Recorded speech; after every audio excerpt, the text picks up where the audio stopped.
Doc Phillip Ellis, Jr. was an American professional baseball player. A pitcher, Ellis played in Major League Baseball from 1968 through 1979 for the Pittsburgh Pirates, New York Yankees, Oakland Athletics, Texas Rangers, and New York Mets. In his MLB career, he had a 138 euro 119 win euro loss record, a 3.46 earned run average, and 1,136 strikeouts. Ellis threw a no-hitter on June 12, 1970. He later stated that he accomplished the feat under the influence of LSD. Reporters at the game say they do not believe the claim. Ellis was the starting pitcher for the National League in the All-Star Game in 1971. That year, the Pirates were World Series champions. Joining the Yankees in 1976, he helped lead the team to the 1976 World Series, and was named the American League Comeback Player of the Year in the process. Ellis was an outspoken individual who advocated for the rights of players and African Americans. He also had a substance abuse problem, and he acknowledged after his retirement that he never pitched without the use of drugs. After going into treatment, Ellis remained sober and devoted the remainder of his life to counseling drug addicts in treatment centers and prisons. He died of a liver ailment in 2008 at the age of 63. Early life: Ellis attended Gardena High School in Gardena, California. At the age of 14, he began drinking and using drugs. Ellis played for the school's basketball team, recording 21 assists in one game. He played baseball as an infielder for a local semi-professional team called the Pittsburgh Pirates Rookies, along with future major leaguers Bobby Tolan, Roy White, Ron Woods, Reggie Smith, Don Wilson, Bob Watson, and Dave Nelson. The team was managed by Chet Brewer. However, Ellis refused to play for the Gardena High School baseball team, because a baseball player referred to him as a sparkooker. When Ellis was caught drinking and smoking marijuana in a high school bathroom during his senior year, the school agreed not to expel him if he agreed to play for the school's baseball team. He appeared in 4 games and was named All-League. Ellis then attended Los Angeles Harbor College, a junior college. At the age of 17, Ellis was diagnosed with sickle cell anemia. The diagnosis was later changed to sickle cell trait. Playing career minor league career While Ellis attended LAHC, various Major League Baseball teams attempted to sign him to a professional contract, but as he heard the Pittsburgh Pirates gave out signing bonuses of $60,000, he held out until the Pirates made him an offer. He was arrested for stealing a car, and given probation. Brewer, working as a scout for the Pirates, signed Ellis to the Pirates. As a result of the arrest, the Pirates offered Ellis $500 a month and a $2,500 signing bonus. Ellis played for the Batavia Pirates of the Class A New York-Pennsylvania League in 1964. The next season, he played for the Kinston Eagles of the Class A Carolina League and the Columbus Jets of the Class AAA International League. Ellis pitched in an exhibition game for the Pirates against the Cleveland Indians in July, receiving the win. After the season, the Pirates added Ellis to their 40-man roster. In 1966, Ellis played for the Asheville Tourists of the Class AA Southern League, pitching to a 10 euro 9 win euro loss record, a 2.77 earned run average, and in the All-Star Game appearance. The Pirates called Ellis up to the majors near the end of the season, but the team did not use him in a game that year. Ellis started the 1967 season with Columbus. He believed that he was not on the Major League club because the Pirates already had a number of African American players. He felt that the team did not want to alienate white fans. Ellis was sent down to the Macon Peaches of the Southern League, which Ellis believed was due to the length of his hair. Ellis said that he was promoted back to Columbus after shaving his head. He had a 2 euro 0 win-loss record with Macon and a 5 euro 7 record with Columbus. During his minor league career, Ellis once chased a heckler in the stands with a baseball bat. He also used pills when he pitched, specifically the amphetamines Benzedrine and Dexamol. Stressed by the pressure of his can't-miss status as a prospect, Ellis became addicted.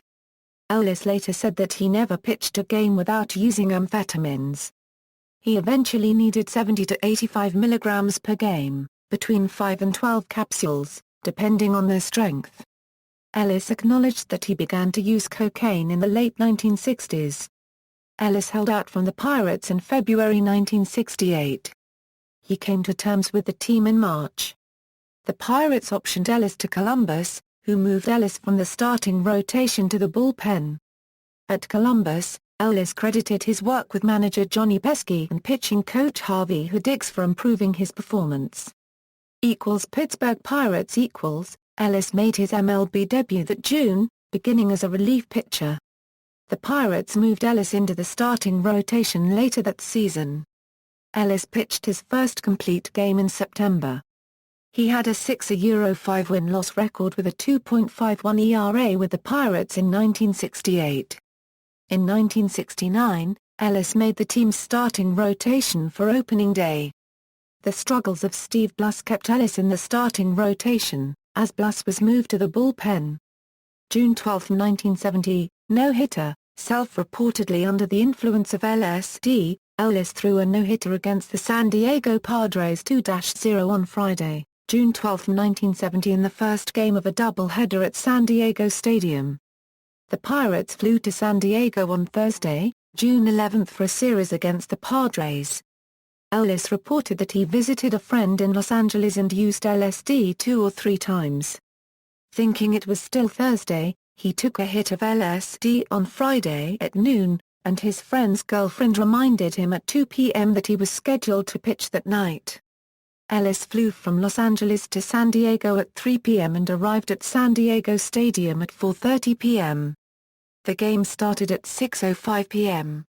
Ellis threw the no-hitter despite being unable to feel the ball or see the batter or catcher clearly. Ellis says his catcher Jerry May wore reflective tape on his fingers which helped him to see May's signals. Ellis walked 8 batters and struck out 6, and he was aided by excellent fielding plays from second baseman Bill Mazeroski and center fielder Matty Aller. As Ellis recounted, "I can only remember bits and pieces of the game. I was psyched. I had a feeling of euphoria. I was zeroed in on the catcher's glove, but I didn't hit the glove too much. I remember hitting a couple of batters, and the bases were loaded 2 or 3 times. The ball was small sometimes, the ball was large sometimes I saw the catcher, sometimes I didn't. Sometimes, I tried to stare the hitter down and throw while I was looking at him. I chewed my gum until it turned to powder. I started having a crazy idea in the 4th inning that Richard Nixon was the home plate umpire, and once I thought I was pitching a baseball to Jimi Hendrix, who to me was holding a guitar and swinging it over the plate. They say I had about 3 to 4 fielding chances. I remember diving out of the way of a ball I thought was a line drive. I jumped, but the ball wasn't hit hard and never reached me." Ellis reported that he never used LSD during the season again, though he continued to use amphetamines. An animated short film by James Blagden about the game, Doc Ellis and the LSD No-No, features narration in Ellis' own voice, taken from a 2008 Nepalese Rupees interview. Assessments of LSD claim Bob Smizik of the Pittsburgh Press believes Ellis' version of events that day, although he did not witness the game in person. Smizik was the reporter who first broke the story. Bill Christine, also of the Pittsburgh Press, does not believe Ellis claimed and was at the game that day. Christine was a beat reporter who practically lived with the team that year. Christine said that he did not notice anything unusual, and says that if Ellis had reported to the stadium only 90 minutes before his scheduled start, reporters would have been told. John Minow, a reporter who had extensive interactions with Ellis over his career, was skeptical about many stories told by Ellis, including the LSD no-hitter.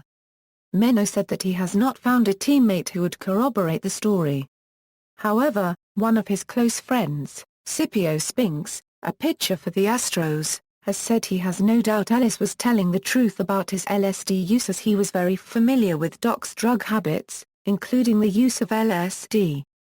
1970–1971, Ellis struggled for the remainder of the 1970 season, and finished the year with a 13–10 win-loss record as he experienced elbow and shoulder pain. However, he finished second in the NL with 4 shutouts and seventh with a 3.21 ERA. The Pirates won the National League East Division Championship. Ellis started Game 1 of the 1970 National League Championship Series to the Cincinnati Reds. Ellis took the loss, and the Pirates lost the series to the Reds in 3 games. Ellis worked on his changeup for the 1971 season. He was rewarded by being named the Pirates' opening day starting pitcher. He defeated the Philadelphia Phillies by a score of 4-2.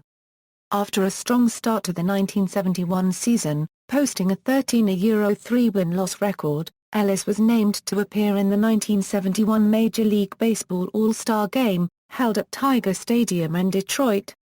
The AL selected Vida Blue of the Oakland Athletics as their starter, and Ellis publicly stated that National League All-Star team manager Sparky Anderson would never start 2 brothers against each other.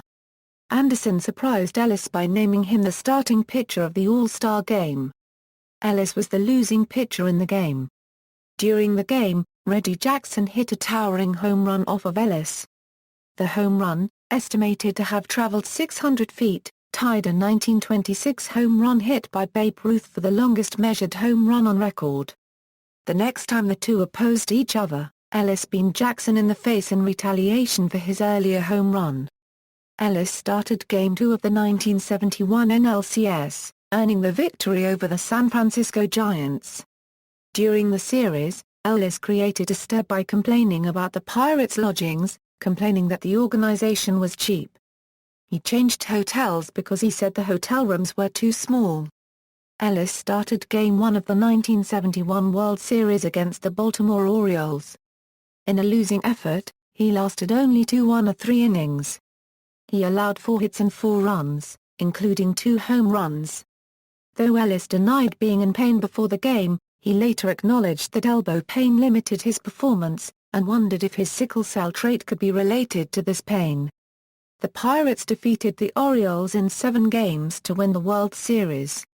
Ellis finished the season with a 19-9 win-loss record and a 3.06 ERA.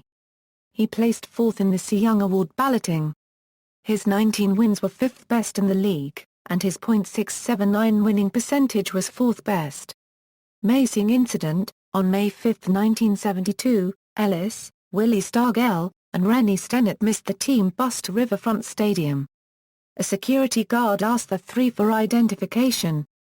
Stargell and Stennett complied and were allowed in, but Ellis did not have identification with him.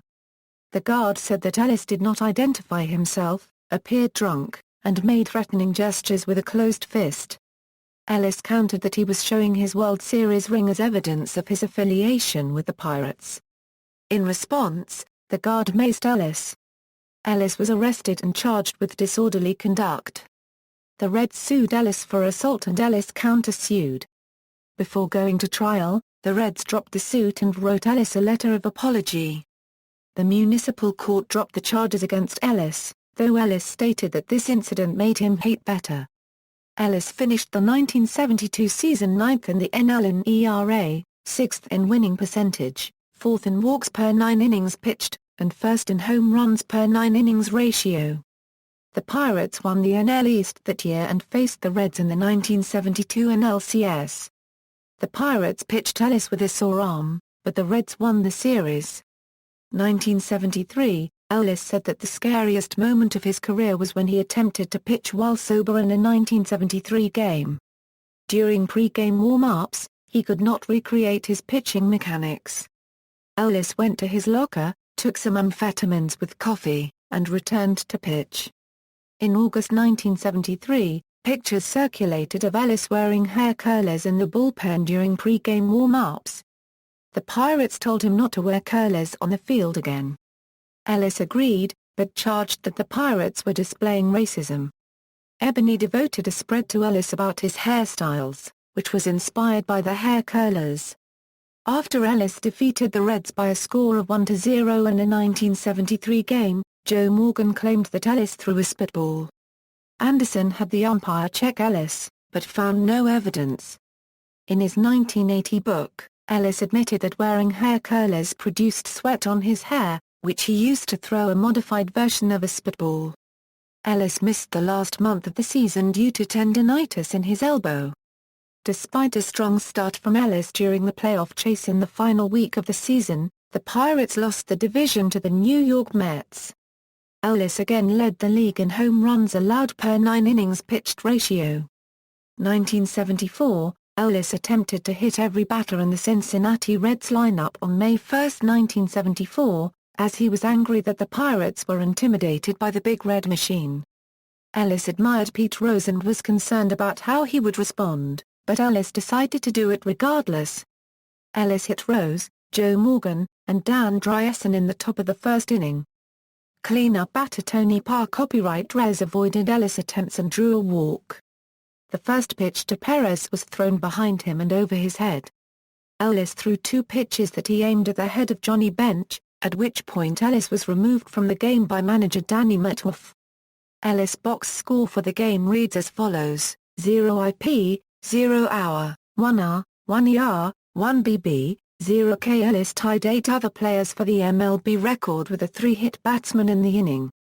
Ellis struggled at the start of the 1974 season, pitching to a 3.08 win-loss record and 4.54 ERA through July 10. Subsequently he won 8 consecutive games and 9 out of 10, pitching 7 completed games in that 10-game stretch. A line drive off of the bat of Willie Monta ± fractured the 5th metacarpal bone in Ellis' pitching hand on September 10, prematurely ending his season. Ellis had the 7th best walks plus hits per inning pitched ratio. The Pirates won the NL East, but they lost the 1974 NLCS 3-1 to the Los Angeles Dodgers. 1975, healthy to begin the 1975 season, Ellis continued to perform well at the beginning of the season. In August, the Pirates asked Ellis to pitch in the bullpen. He refused on consecutive nights. On August 15, 1975, Ellis refused assignment to the bullpen again. As a result, the Pirates suspended him for 1 day. Ellis called for a team meeting the next day, where he was expected to apologize. Instead, he berated Metcalf, who responded by cursing at Ellis, ordering the pitcher out of the clubhouse and attempting to fight him. Teammate Don Leppert reportedly also tried to fight Ellis. The Pirates suspended Ellis for 30 days and fined him $2,000. The suspension was lifted on August 30 when Ellis apologized to Metcalf. Ellis pitched to an 8-9 win-loss record and 3.79 ERA during the 1975 season. The Pirates again won the NL East, but were swept by the Reds in the 1975 NLCS in 3 games. Ellis pitched in relief for 2 innings in Game 1. New York Yankees Ellis sensed that he would be traded that off-season due to the fallout from his suspension. On December 11, Ellis was traded to the New York Yankees of the American League along with pitcher Ken Brett and top infield prospect Willie Randolph, in exchange for pitcher Doc Meddick. Tired of Ellis' behavior, Pittsburgh general manager Joel Brown insisted that the Yankees take Ellis as part of the deal. With the Yankees, Ellis pitched to a 17-8 win-loss record with a 3.15 ERA during the 1976 regular season. His 17 wins were 8th in the AL, while his .680 winning percentage was 3rd best. After the season, he was voted the AL Comeback Player of the Year by the United Press International. The Yankees won the AL East Division Championship in 1976. Ellis started in Game 3 of the 1976 American League Championship Series, getting the win. The Yankees reached the 1976 World Series. Ellis started Game 3 but received the loss, allowing 4 earned runs in 3 innings. The Reds defeated the Yankees in 4 games. Oakland Athletics and Texas Rangers Before the 1977 season, Ellis publicly criticized Yankees owner George Steinbrenner for giving him a raise that was inadequate given his 1976 performance and for interfering with manager Billy Martin. As Ellis refused to sign his contract, and the Yankees did not want to have players who could become free agents, the Yankees traded Ellis with Larry Murray and Marty Perez to the Oakland Athletics for Mike Torres in April 1977. Torres emerged as a top starting pitcher for the Yankees that season, while Ellis struggled. While pitching for Oakland, the team asked him to keep charts. Defiant, Ellis set the charts on fire in the clubhouse, setting off sprinklers. Ellis ranked this as the craziest thing he did during his career. On June 15, 1977, the Rangers purchased Ellis from the Oakland Athletics. Ellis had a resurgent 1977 season, going 10-6 with a 2.90 ERA. Ellis complained about manager Billy Hunter's liquor policy in 1978. Hunter, responding to a raucous team flight, banned liquor on team flights. Ellis vowed that he would bring liquor on the plane to Toronto anyway. Ellis led a player insurrection against manager Billy Hunter's authoritarian style, declaring that Hunter may be Hitler, but he ain't making no lampshade out of me. The Rangers organization blamed Ellis for the team's disappointing finish in 1978 and indicated that they would look to trade Ellis. However, owner Brad Corbett sided with Ellis over Hunter, firing Hunter after the season. New York Mets and returned to Pittsburgh. After starting the 1979 season with a 1-5 win-loss record, Ellis was traded to the New York Mets on June 15, 1979 for minor league pitchers Mike Brewer and Bob Myrick. The Mets, seeking to upgrade their pitching staff due to poor performances and injuries to Pat Zachary and Skip Lockwood, acquired Andy Hassler from the Boston Red Sox on the same day. Ellis went 3-7 with a 6.04 ERA with the Mets. Ellis requested the Mets send him back to the Pirates. Seeking more pitching in their pennant race, the Pirates purchased Ellis from the Mets on September 21, 1979 for an undisclosed sum of money.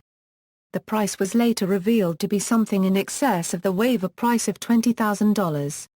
Ellis made 3 relief appearances with the Pirates that year, retiring after that season. Ellis finished his career with a lifetime win-loss record of 138-119 and an ERA of 3.46. Pitching style Ellis threw 5 distinct pitches, a fastball, a curveball, a changeup, a palm ball, and what Ellis called a sliding fastball. The latter pitch was distinct from a slider. Ellis trusted his catcher to call pitches, and he rarely asked for a new sign. Ellis kept a notebook, called the book, with detailed information about each hitter's strengths and weaknesses. He often asked teammates and members of other teams, including pitchers Bob Gibson and Juan Marichal, for advice on how to pitch opposing batters. Personal life: Ellis was married 4 times. His first wife was Paula. They divorced in 1972. Ellis' second wife was Austin, divorced in 1980. The third wife was Jacqueline, and the fourth was Jordis. Ellis had 3 children and 2 grandchildren.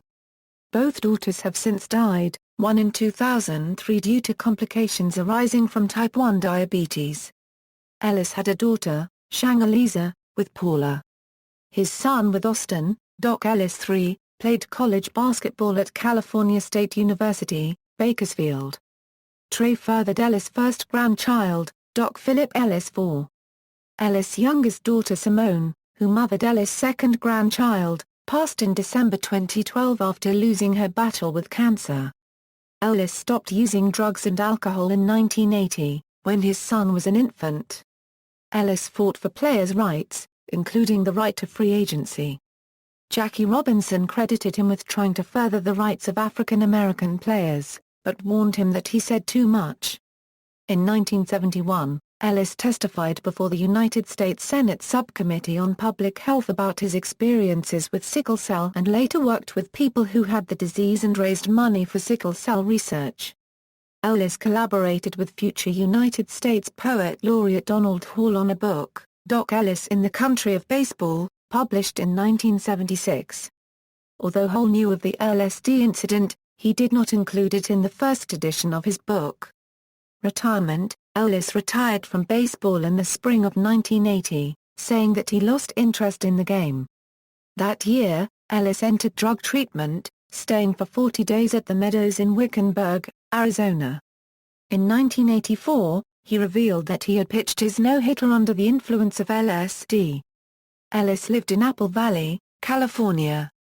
He worked in Victorville, California as a drug counselor. He also counseled prisoners in Pittsburgh and at a prison in Adelanto, California. The Yankees hired Ellis in the 1980s to work with their minor league players, including Pascual Perez, whom he counseled for drug problems. In 2005, Ellis began teaching weekly classes for individuals convicted of driving under the influence. Ellis also appeared in the 1986 film Gung Ho, directed by Ron Howard. In 1989, Ellis served as player coach for the St. Petersburg Pelicans of the Senior Professional Baseball Association and went 0-2 with a 1.76 ERA and 7 saves as a part of the team's bullpen. In 1990, he allowed no earned runs and recorded 2 saves for the Pelicans before the league folded. He continued to play in the Los Angeles Veterans League. Ellis was diagnosed with cirrhosis in 2007 and was placed on the list for a liver transplant. Though he had no health insurance, friends from his baseball career helped him to pay his medical bills. However, Ellis suffered heart damage in his last weeks of life, which made a transplant impossible. Ellis died on December 19, 2008 at Los Angeles County USC Medical Center due to his liver ailment. Services were held at the Angeles Funeral Home. He is interred at Inglewood Park Cemetery in Inglewood, California. His life was the subject of the critically acclaimed 2014 documentary film, No No, a documentary. See also: List of Major League Baseball no-hitters. Bibliography: Hall, Donald. Ellis, Doc. Doc Ellis in the Country of Baseball. Simon & Schuster. ISBN 0-671-65988-X. References. External links: Elaborate profile on life of Doc Ellis by Golf Nesterov, From Getting High to High Art, The Strange Journey of Doc Ellis. Independent Film Channel feature article on Doc Ellis documentary, Weekend America interview with Ellis, Pitching on LSD by Donald Alexander and Nate Eel, obituary in the Pittsburgh Post-Gazette, Doc Ellis at the Internet Movie Database.